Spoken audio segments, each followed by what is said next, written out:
ভালোবাসি কাউকে, কোনো ছেলেকে কিংবা মেয়েকে সুখে থাকার আশায় ভালোবেসেছিলাম। 3টা মাস যেতে পারে নাই, রাতের ঘুম আমাকে নষ্ট করে দিয়েছে। শান্তিতে কথা বলার আশায় প্রেম শুরু করেছিলাম, এখন ঝগড়ার পর ঝগড়া হচ্ছে।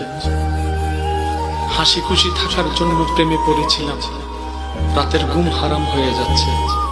মানুষ প্রেম করে সুখে থাকার আশায়, বাস্তবতা হচ্ছে সুখের আশায় করলেও সবাই দুঃখের সাগরে ডুবে আছে। প্রেম যদি করতে মন চায়, 2টা জায়গায় প্রেম করেন। যেখানে প্রেম করলে আপনি কখনো সেকা খাবেন না, যেখানে প্রেম করলে কোনোদিন আপনি প্রতারিত হবেন না। আপনি স্মরণ না করলেও যারা আপনাকে স্মরণ করে, কে কে কে ওই বান্দা হিসাবে আল্লাহর সাথে প্রেম করো, হিসাবে নবীর সাথে প্রেম করো।